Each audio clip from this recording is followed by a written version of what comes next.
ఇవన్నీ చెప్ ఇవన్నీ చెప్పుకున్నాం నిన్న మనం. ఉమ్, ఇవన్నీ కూడా చెప్పుకున్నాం. ఓకే, ఇప్పుడు మనం కంటిన్యూ చేద్దాం. నేను ఎక్కడ ఆపానో అక్కడ నుంచి. బోన్స్ ఈజీగా బ్రేక్ అయిపోయేలాగా బ్రిటిల్ గాను సాఫ్ట్ గా ఉంటాయి అని చెప్పుకున్నాం కాల్షియం డెఫిషియన్సీ వల్ల. అలాగే సోర్నెస్ ఉంటుంది, pain along the suture lines or symphysis అని చెప్పుకున్నాం. ఓకే, నెక్స్ట్ వీళ్ళకి నిన్న చెప్పుకున్నట్టే హెడేక్. వీళ్ళకి పెద్దవాళ్ళలో హెడేక్స్ వీళ్ళకి సూచర్ లైన్స్ సరిగ్గా హీల్ అవ్వకుండా ఉండడం వల్ల. సూచర్ లైన్స్ అంటే నథింగ్ బట్ ఈ లైన్స్ అన్నమాట, ఇక్కడ ఉన్నాయి కదా, ఇవి కరెక్ట్ గా ఆసిఫై అవ్వకుండా ఉండిపోవడం వల్ల వీళ్ళకి హెడేక్స్ వస్తాయి నియర్ ద సూచర్ లైన్స్. వీళ్ళకి ఎప్పుడు హెడేక్ వస్తుందంటే ఆఫ్టర్ మెంటల్ ఎగ్జర్షన్ అన్నమాట.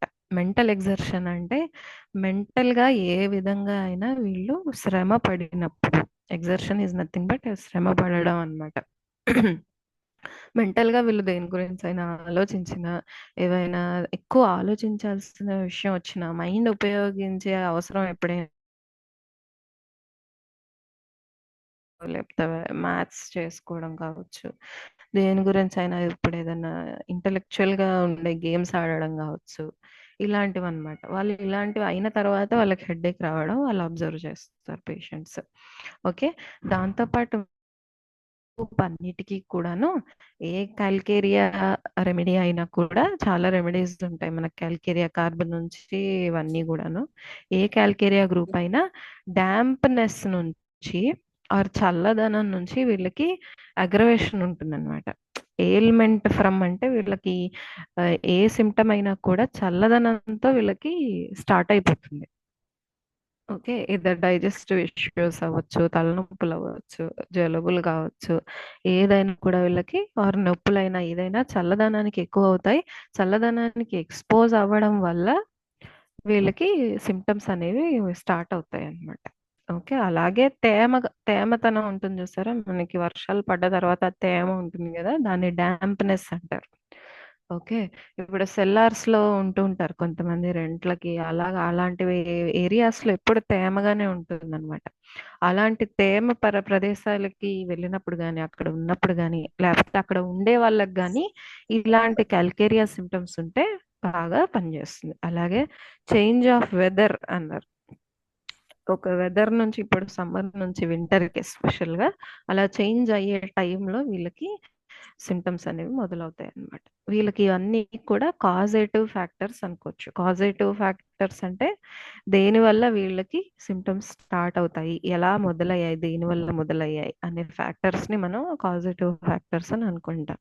Okay, next fontanelles remain open for too long, skull is soft and thin అని అన్నారు. ఇప్పుడు చిన్నపిల్లలకి వీళ్ళ స్కల్ అనేది, బ్రహ్మరంధ్రం అనేది నథింగ్ బట్ ఫాంటనల్స్ అని అంటారు అని చెప్పుకున్నాం నిన్న. ఓకే, ఈ fontanelles remain open for too long.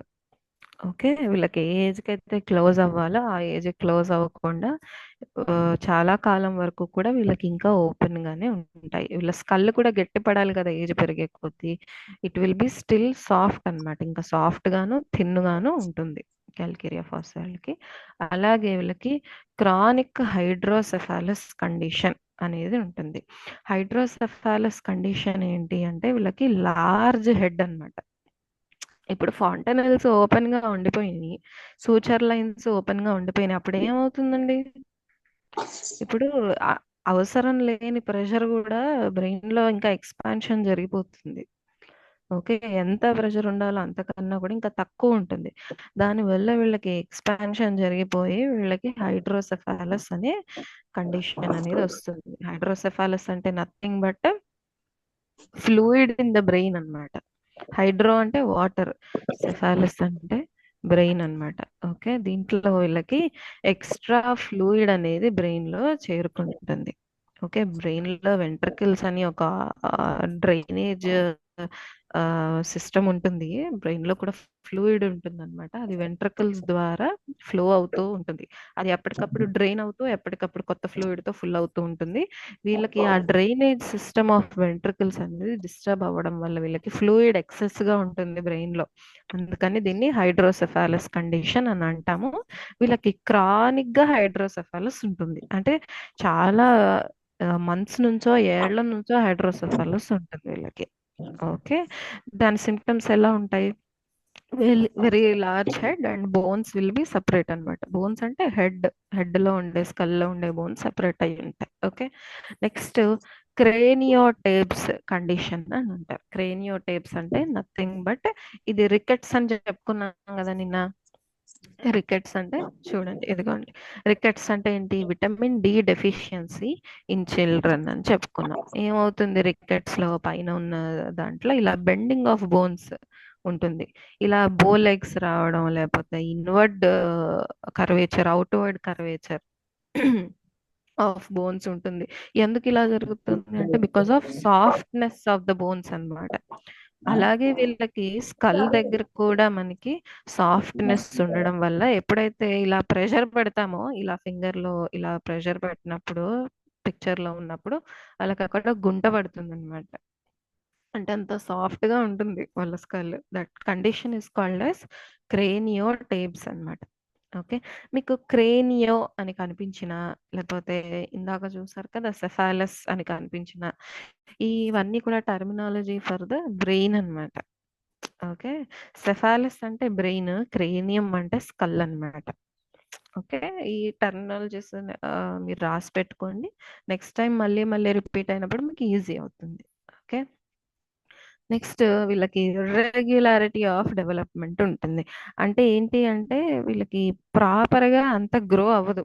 ఒక లెగ్ హైట్ ఉండడం గాని, ఇంకో లెగ్ కొంచెం ఇన్నో సెంటీమీటర్లు తక్కువ పెరగడం గాని, ఇలా ఇర్రెగ్యులారిటీ డెవలప్మెంట్ ఉంటుంది వీళ్ళలో. పళ్ళు ఒకటొచ్చి ఇంకోటి రాకపోవడం, ఇలా ఇర్రెగ్యులారిటీ కనిపిస్తుందనమాట వీళ్ళలో. నెక్స్ట్ వీళ్ళకి బాడీలో ఈ కాల్కేరియా ఫాస్ అనే కాదు, అన్ని కాల్కేరియా గ్రూపులో కూడా బాడీలో వైటల్ హీట్ అనేది తక్కువగా ఉంటుంది. There will be general lack of vital heat అన్నమాట. ఇంకా వీళ్ళకి బాడీలో ఎంత ఉండాలో అంత కావాల్సినటువంటి వైటల్ హీట్ ఆర్ వేడితనం అనేది ఉండదన్నమాట. ఓకే. వీళ్ళకి ఎప్పుడూ నాకేదో చల్లగానే ఉన్నట్టు అనిపిస్తుందండి. అసలు బాడీలో వేడి లేనట్టుగా అనిపిస్తుంది. టెంపరేచర్ ఎప్పుడో తక్కువ ఉన్నట్టు అనిపిస్తుంది అని అంటూ ఉంటారనమాట వీళ్ళు. అందువల్ల వీళ్ళకి aggravation from the wet, aggravation from dampness. Okay. తేమకి తట్టుకోలేకపోవడం, చల్లగాలికి తట్టుకోలేకపోవడం, వీటి వల్ల బాధలెక్కువ అవ్వడం. ఓకే. ఇవన్నీ కండిషన్స్ ఉన్నాయి. క్రానిక్ ఎన్లార్జ్మెంట్ ఆఫ్ టాన్సిల్స్ ఉంటుంది వీళ్ళకి. టాన్సిల్స్ అందరికి ఐడియా ఉంటుంది కదా! వాటి ఎన్లార్జ్మెంట్ ఉంటుందన్నమాట క్రానిక్‌గా వీళ్ళకి ఉండి, దానివల్ల వీళ్ళకి గొంతులో సోర్ ఏకింగ్ అని అన్నారు. సోర్ ఏకింగ్ అంటే నిన్న చెప్పుకున్నాం. సోర్‌నెస్ అంటే ఏంటండి? పచ్చి పుండులా ఉండడం అని చెప్పుకున్నాం. ఏకింగ్ అంటే నథింగ్ బట్ పెయిన్ అన్నమాట. సలపడం అన్నమాట. ఓకే. ఇది వీళ్ళకి థ్రోట్‌లో పెయిన్ ఉంటుంది. ఈ కైండ్ ఆఫ్ పెయిన్ ఉంటుంది.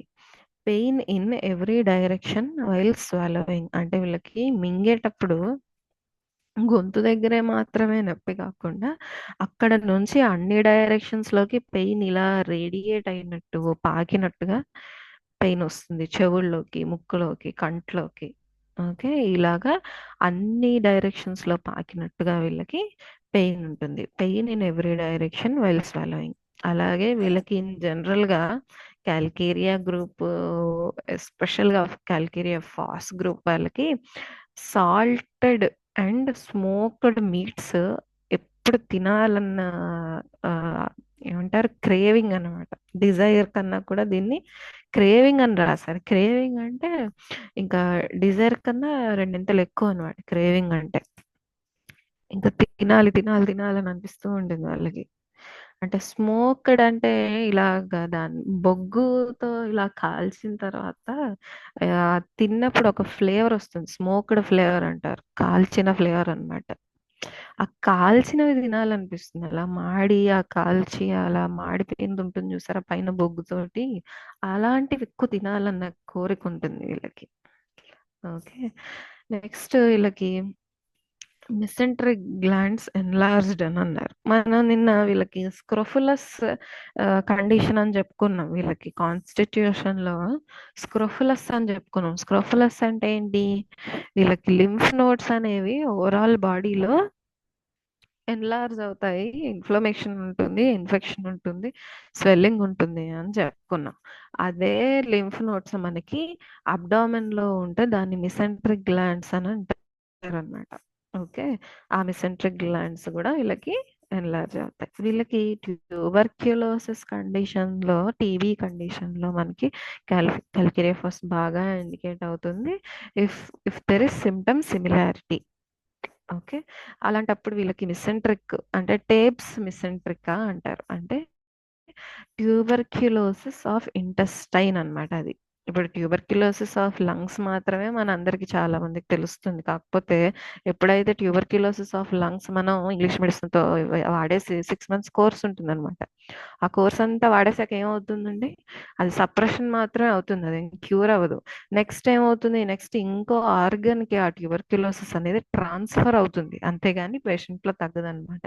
ఆ తర్వాత ఆ ట్యూబర్క్యులోసిస్ మనకి ఇంటెస్టైన్స్ కి వస్తే దాన్ని టేప్స్ మిసెంట్రికా అంటారు. అదే ఒకవేళ స్పైన్ కూడా వస్తుంది, అప్పుడు పాట్ స్పైన్ అంటారు దాన్ని. అలా ట్యూబర్క్యులోసిస్ ప్రతి ఆర్గన్ ని ఎఫెక్ట్ చేస్తున్న తర్వాత చెప్పుకుందాం మనం. ఓకే. అలా వీళ్ళకి ట్యూబర్క్యులోసిస్ మనకి ఇంటెస్టైన్స్ కి ఎఫెక్ట్ అయినప్పుడు టేప్స్ మిసెంట్రిక్ అని ఇక్కడ ఉంది చూసారా, అప్పుడు వీళ్ళకి ట్యూబర్క్యులర్ డయేరియా అనేది వస్తుంది. అది ఎలా ఉంటుంది? డయేరియా అంటే నథింగ్ బట్ లూజ్ స్టూల్స్ అన్నమాట, లూజ్ మోషన్స్ అన్నమాట. దాన్ని మనం లూజ్ స్టూల్స్ అంటాం, డయేరియా అని అంటాం. ఓకే. వీళ్ళకి ట్యూబర్క్యులర్ డయేరియా వస్తుంది. అలాంటప్పుడు వీళ్ళకి ఎలా ఉంటాయి సిమ్టమ్స్ అంటే అఫెన్సివ్ గా పస్ రావడం. లూజ్ స్టూల్స్ లో వీళ్ళకి అఫెన్సివ్ గా పస్ వస్తుంది అనమాట. అఫెన్సివ్నెస్ అంటే నథింగ్ బట్ ఏమంటారు, చాలా బ్యాడ్ స్మెల్ అన్నమాట. భరించలేనటువంటి దుర్వాసనతో కూడినటువంటి స్మెల్ అన్నమాట అది. అఫెన్సివ్నెస్ అంటారు దాన్ని. ఓకే. అఫెన్సివ్ పస్ అనేది వీళ్ళలో ట్యూబర్క్యులర్ డయేరియా ఆర్ టేప్స్ మిసెంట్రికా అని ఉంటుంది. మిసెంట్రికా అంటే నథింగ్ బట్ ఇంటెస్టైన్స్ అన్నమాట. టేప్స్ అంటే దాని ట్యూబర్క్యులోసిస్ లో. ఇప్పుడు మనకి ఇన్వెస్టిగేషన్స్ లో టీబీ అని ఎప్పుడు మనకి కనిపించేలా పేషెంట్స్ రిపోర్ట్స్ లో రాయరు, అలా రాయకూడదు. పేషెంట్ కి టీబీ ఉందనో, హెచ్ఐవి ఉందనో, ఇలాంటివి నాట్ లీగల్ అన్నమాట. అందుకని ఇలాంటి టర్మినాలజీస్ పెడతారు. పేషెంట్స్ కి అర్థం అవ్వకూడదని ఇలాంటివి పెడతారు అనమాట. ఓన్లీ డాక్టర్స్ కి అర్థం అవ్వాలని ఇలా టేప్స్ మిసెంట్రికా అని పెడుతుంటారు. నెక్స్ట్ కలరా ఇన్ఫాంటమ్. కలరా ఇన్ఫాంటమ్ అంటే నథింగ్ బట్, ఇన్ఫాంట్ అంటే ఏంటి ఫస్ట్ మీరు తెలుసుకోవాలి. ఇన్ఫాంట్ అంటే 1 ఇయర్ లోపు ఉన్న పిల్లలని, 1 ఇయర్ ఏజ్ లోపు ఉండే పిల్లలని ఇన్ఫాంట్ అంటారు. ఓకే. కలరా అంటే తెలుసు కదా, ఈ ఇన్ఫాంట్ ఉన్న వాళ్ళకి కలరా రావడమే కలరా ఇన్ఫాంటమ్. ఓకే. ఇలా కలరా ఇన్ఫాంటమ్ కండిషన్స్ లో కూడా మనకి క్యాల్కేరియా ఫాస్ ఇండికేట్ అవుతుంది. ఇప్పుడు కలరా అంటే నథింగ్ బట్ ఏమవుతాయండి? వామిటింగ్స్ కానీ, మోషన్స్ కానీ వెంట వెంటనే ఒకటి తర్వాత ఒకటి, ఒకటి తర్వాత ఒకటి, టక టక టక అయిపోతాయి.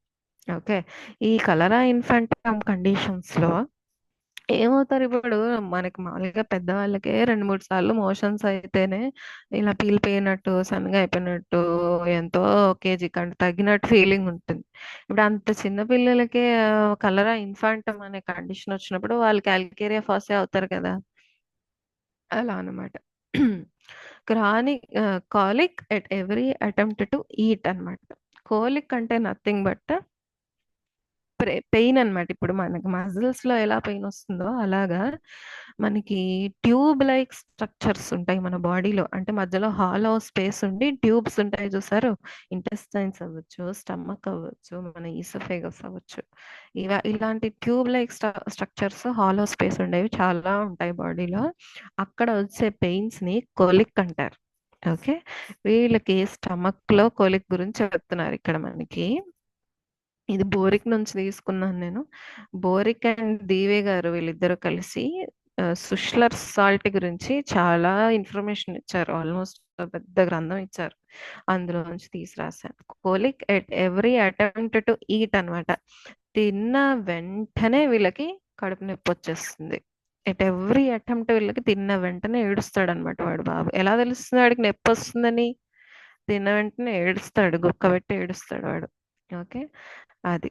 Next, vomiting after cold water or ice cream. ఇది మనకి phosphorus symptom more than calcarea symptom. ఇది ఫాస్ఫరస్ డ్రగ్ లో ఉంటుంది. అలాగే ఇలా కలరా ఇన్ఫాంటమ్ లో ఐస్ క్రీమ్ పెట్టిన, లేకపోతే అంటే ఇన్ఫెంట్ అనే కాదు, ఇన్ఫెంట్ కి బేసిక్ గా ఐస్ క్రీమ్ పెట్టరు. ఇన్ కేస్ పెద్దవాళ్ళకైనా సరే అబౌట్ 2 years ఆర్ 3 years అయినా కూడా వీళ్ళకి కోల్డ్ వాటర్ ఇచ్చిన, ఐస్ క్రీమ్ ఇచ్చిన వెంటనే వీళ్ళకి వెంటనే వామిటింగ్ అవుతుంది అనమాట. Okay, pain in the stomach with debility. వీళ్ళకి స్టమక్ లో పెయిన్ తో పాటు వీళ్ళకి వీక్నెస్ అనేది ఉంటుంది. డెబిలిటీ అంటే నథింగ్ బట్ వీక్నెస్ అన్నమాట. ఓకే, వీళ్ళకి పళ్ళు వచ్చే ఏజ్ లో, పళ్ళు వచ్చే మంత్ లో వీళ్ళకి డయేరియా వస్తుంది అనమాట. దాన్నే డయేరియా ఇన్ టీతింగ్ చిల్డ్రన్ అని అంటారు. Okay, next, pain in all joints from any change of weather అని అన్నాం. ఇందాకే చెప్పుకున్నాం, వీళ్ళకి చేంజ్ ఆఫ్ వెదర్ వల్ల అన్ని సిమ్టమ్స్ వస్తాయి. అలాగే జాయింట్ పెయిన్స్ కూడా వీళ్ళకి చేంజ్ ఆఫ్ వెదర్ అప్పుడు వస్తాయి అనమాట. కాజేషన్ చూసుకోవాలి మనం. కాజేషన్ మనకు మ్యాచ్ అయినప్పుడు, చేంజ్ ఆఫ్ వెదర్ ఉన్నప్పుడు, ఆ ఎమాసియేషన్, ఆ వీక్నెస్ అవన్నీ ఉన్నాయంటే మనం calcarea phos or weakness of bones ఇవన్నీ ఉన్నప్పుడు మనం క్యాల్కేరియా ఫాస్ ఇండికేట్ చేసుకోవచ్చు. ప్రెగ్నెంట్ ఉమెన్ లో ఎస్పెషల్గా ఇది ప్రెగ్నెంట్ ఉమెన్ కి చాలా బాగా పనిచేస్తుంది. ఎలాంటి చాలా మందికి తెలియదు. ఎలాంటిది అంటే వాళ్ళ మిల్క్ స్పాయిల్ అయిపోతుంది అనమాట. అంటే పాడైపోతుంది, ఉప్పగా వస్తుంది వాళ్ళ పాలు, సాల్టీ మిల్క్ వస్తుంది పాలిచ్చే తల్లుల్లోనూ. ఓకే, స్పాయిలింగ్ ఆఫ్ మిల్క్ ఉంటుంది, సాల్టీ మిల్క్ ఉంటుంది. దానివల్ల చైల్డ్ రెఫ్యూజ్ చేస్తాడనమాట తాగడానికి. తాగకుండా రెఫ్యూజ్ చేస్తాడు. ట్రై చేస్తుంటే ఏడవడం కానీ తిప్పుకోవడం కానీ. ఓకే, ఇలా జరుగుతుందన్నమాట. అలాగే ఇప్పుడు కొంతమంది పాలు 1 year కు, యాక్చువల్గా 6 months వరకు ఆపేయమని చెప్తుంటారు అకార్డింగ్ టు మెడికల్ బుక్స్. కానీ 1 year వరకు కూడా ఇస్తూ ఉంటారు. అలా కాకుండా కొంతమంది 3 ఏళ్ళకి 5 ఏళ్ళకి కూడా ఇస్తూనే ఉంటారు కొంతమంది. అలా ప్రొలాంగ్డ్ నర్సింగ్, నర్సింగ్ అంటే నథింగ్ బట్ గివింగ్ మిల్క్ అన్నమాట. ఓకే, మదర్స్ పాలు ఇవ్వడాన్ని నర్సింగ్ అంటారు. ఇలా ప్రొలాంగ్డ్ నర్సింగ్ వల్ల వీళ్ళకి మదర్లో డెబిలిటీ వచ్చేస్తుంది, వీక్నెస్ వచ్చేస్తుంది. అలాంటి కండిషన్లో మనకి క్యాల్కేరియా ఫాస్ బాగా ఇండికేట్ అవుతుంది. అలాగే ఇప్పుడు ఎస్పెషల్గా ఉమెన్లో ఆఫ్టర్ ట్యూబర్క్యులర్ డయేరియా కానీ, ఆఫ్టర్ ప్రొలాంగ్డ్ నర్సింగ్ కానీ, లేకపోతే వెంట వెంటనే పిల్లల్ని అంటారు గ్యాప్ లేకుండా, ఫస్ట్ పుట్టగానే ఒక బేబీ పుట్టగానే మళ్ళీ 6 నెలలకి ప్రెగ్నెన్సీ వచ్చేస్తుంది, లేకపోతే విత్ ఇన్ 1 year లో మళ్ళీ ప్రెగ్నెన్సీ వచ్చి మళ్ళీ వెంట వెంటనే పిల్లల్ని అంటారు చూసారు. అలా ర్యాపిడ్ చైల్డ్ బేరింగ్ అనమాట ఇది. ఓకే, అలా ఇలాంటి 3 కండిషన్స్లో loss of power and weakness ఉన్నప్పుడు ఉమెన్లో క్యాల్కేరియా ఫాస్ వాళ్ళ ఎనర్జీని రీస్టోర్ చేయడానికి ఉపయోగపడుతుంది.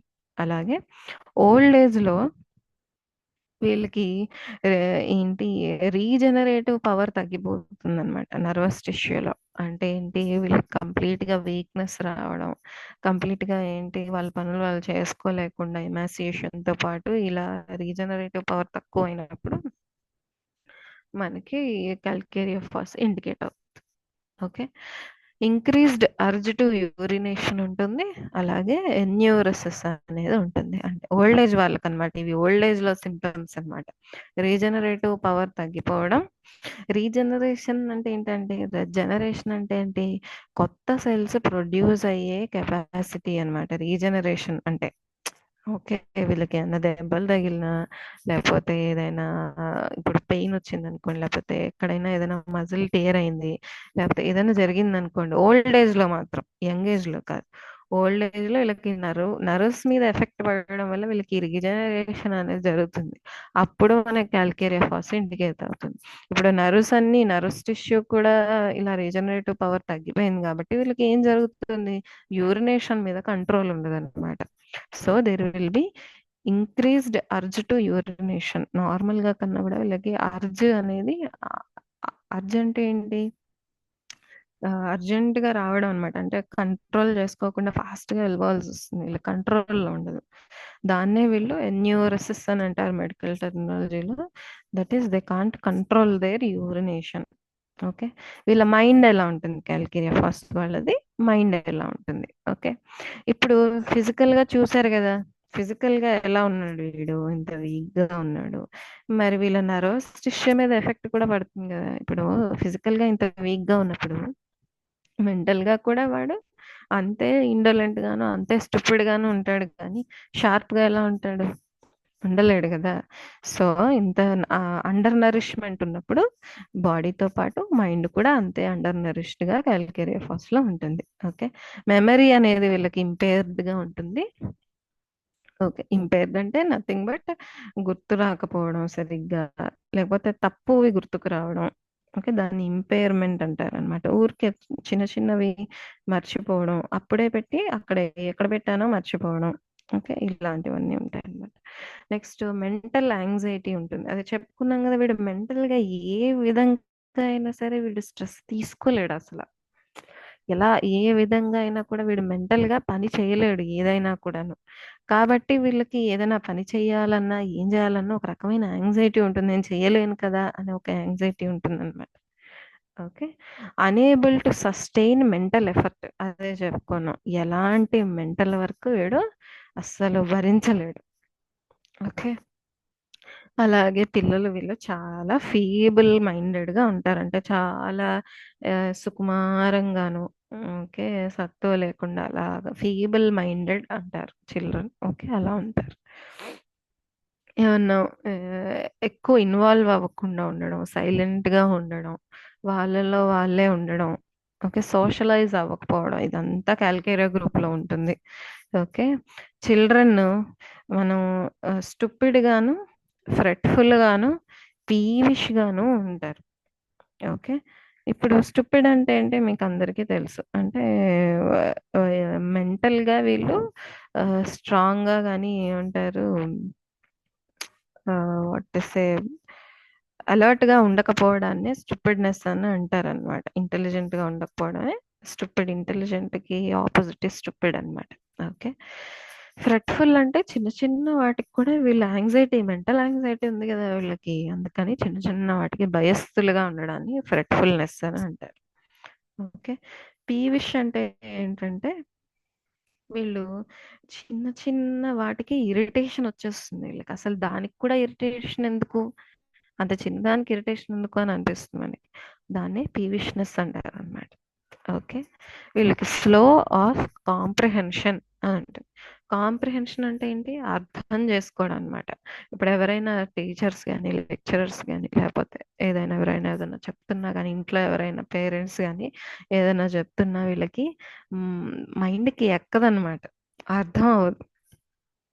ఓకే. ఇలా పోనీ కూర్చోబెట్టి 5 నిమిషాల్లో అర్థం అవ్వాల్సింది గంట సేపు అర్థం చేసినా వీళ్ళకి టైం పట్టేస్తుందనమాట. ఈ స్లోనెస్ అనేది ఉంటుంది వాళ్ళకొక విషయం అర్థం అవ్వాలంటే. ఓకే. జనరల్ మొడాలిటీస్ మాట్లాడుకుందాం. వీళ్ళకి అగ్రవేషన్ ఇందాక చెప్పుకున్నట్టు worse from cold, worse from motion. వీళ్ళకి మూవ్‌మెంట్‌తో కూడా అగ్రవేషన్ ఉంటుంది. అలా రెస్ట్‌లో ఉంటే హాయిగా ఉంటుంది వీళ్ళకి. చేంజ్ ఆఫ్ వెదర్ వల్ల వీళ్ళకి అగ్రవేషన్ ఉంటుంది. These people are sensitive to cold and dampness ఇది చెప్పేసుకున్నాం ఆల్రెడీ. అమెలరేషన్ వచ్చేసి రెస్ట్, లయింగ్ డౌన్ పడుకుని అలా రెస్ట్‌గా ఉంటే వీళ్ళకి అన్ని బాధలు తగ్గిపోతాయన్నమాట. ఓకే. ఇక్కడితో క్యాల్కేరియా ఫాస్ అయిపోయింది. వాస్తవ. ఏమైనా డౌట్స్ ఉంటే అడగండి. రికార్డింగ్ స్టాప్ చేయండి.